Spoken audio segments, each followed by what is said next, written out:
మన railway station గురించి తీసుకుందాం సార్. సికింద్రాబాద్ రైల్వే స్టేషన్ కొన్ని విజువల్స్ అక్కడ కనపడుతున్నాయి, మీరు చూడొచ్చు.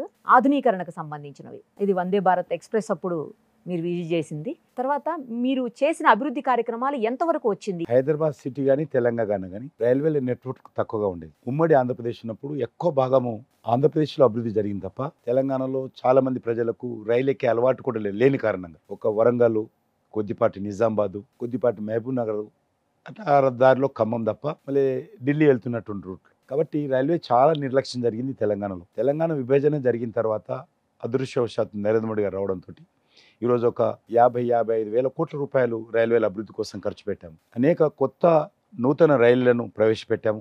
మొత్తము 100% ఎలక్ట్రిఫికేషన్ రైళ్లను పూర్తి చేశాము. సింగిల్ లైన్ ఉంటే డబల్ చేయడము, డబుల్ ఉంటే ట్రిపుల్ చేయడము, ట్రిపుల్ ఉంటే 4వ లైన్ చేయడము, ఈ రకంగా రైల్వేలు అభివృద్ధి చేస్తూ ఉన్నాం. అనేకమైనటువంటి సుమారు 40 రైల్వే స్టేషన్లను పూర్తిగా ఆధునీకరిస్తూ ఉన్నాం.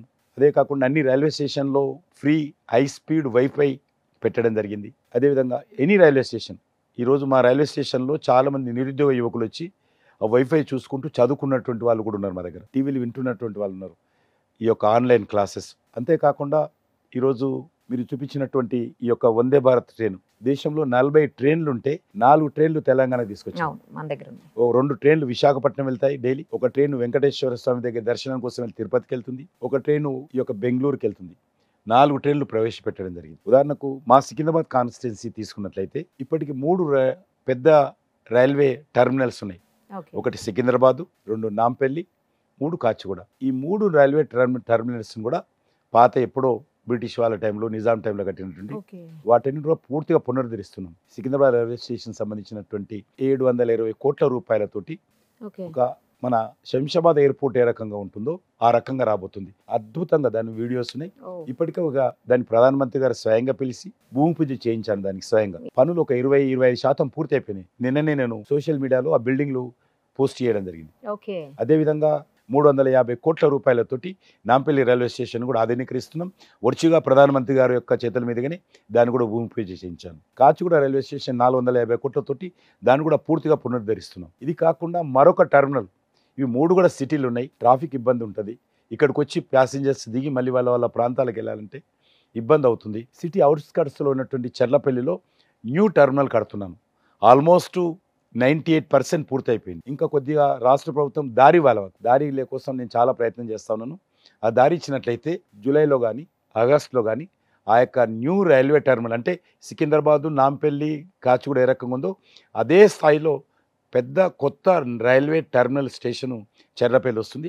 అది కూడా ఆల్మోస్ట్ పూర్తయింది. అది కూడా నిన్ననే నేను పోస్ట్ చేసిన బిల్డింగ్లో సోషల్ మీడియాలో అది కూడా జరుగుతుంది. ఇది కాకుండా MMTS సెకండ్ ఫేజ్ సిటీలో ఈ 2 కూడా ప్రధానమంత్రి గారిని పిలిచి ఈ మధ్యలోనే పూర్తి చేయడం జరిగింది. అదేవిధంగా ఇంకా హైదరాబాద్ నుంచి మన యాదగిరిగుట్ట వరకు కూడా 350 కోట్లతోటి MMTS సెకండ్ ఫేజ్ ఎక్స్టెన్షన్ అది కూడా మంజూరు చేయించాను. రాష్ట్ర ప్రభుత్వం ల్యాండ్ అక్విజిషన్ ఎంత తొందరగా పూర్తి చేస్తే ఆ యొక్క లైన్ కూడా యాదగిరిగుట్ట వరకు వెళ్ళే భక్తులకు ఉపయోగపడుతుంది. ఇది కాకుండా మరి అనేక రకాలుగా ఈ యొక్క బేగంపేట కావచ్చు, మా దగ్గర లింగంపల్లి కావచ్చు, ఇవన్నిటిని కూడా అభివృద్ధి చేస్తా ఉన్నాను. అన్ని రైల్వే స్టేషన్లకు సంబంధించినటువంటి డేటా మీకు ఇస్తాను. ఒకసారి రైల్వేల అభివృద్ధి మీద ఏ రకంగా చేస్తున్నాం, ఏ రకంగా ఒక్కొక్క రైల్వే స్టేషన్, తెలంగాణలో ఉన్నటువంటి 40 రైల్వే స్టేషన్స్ ఏ రకంగా దానికి సంబంధించిన లేఅవుట్ చేశాం, యాదగిరిగుట్టలో ఏ రకంగా రైల్వే స్టేషన్స్ వస్తుంది, ఇవన్నీ కూడా చాలా అద్భుతంగా తెలంగాణలో ఎంతో కష్టపడి ప్రధానమంత్రి గారిని ఒప్పించి ఈ రైల్వే స్టేషన్ ఆధునీకరణ కోసం చాలా వేల కోట్ల రూపాయలు ఖర్చు పెడుతున్నాం. ఆ వివరాలన్నీ కూడా మీకు ఇస్తాను. మోడీ గారు కూడా మీకు బాగానే, అంటే రైల్వేస్ విషయంలోకి వచ్చేసరికి మీరు ఏది చెప్తే అది చేస్తూ ఉన్నట్లున్నారు. ఇది మీ అచీవ్మెంట్ అనుకోవచ్చా? రైల్వేలో ఒకటే కాదు, ఈరోజు తెలంగాణకు సంబంధించినటువంటి అనేక విషయాలలో అది పసుపు బోర్డు చాలా రోజు పెండింగ్లో ఉంది. కాంగ్రెస్ హయాం ఒక 30 ఏళ్ళ నుంచి దాన్ని నేను ప్రధానమంత్రి గారి దృష్టికి తీసుకెళ్లాను, అది ఒప్పుకున్నారు. అదేవిధంగా కృష్ణా ట్రిబ్యునల్ ఉండే, అది ఒప్పుకున్నారు. ABCD వర్గీకరణ ఉండే, అది ఒప్పుకున్నారు. ఈ రకంగా అన్ని రకాలుగా తెలంగాణకు సంబంధించి అభివృద్ధి కార్యక్రమాల్లో ముందున్నాం.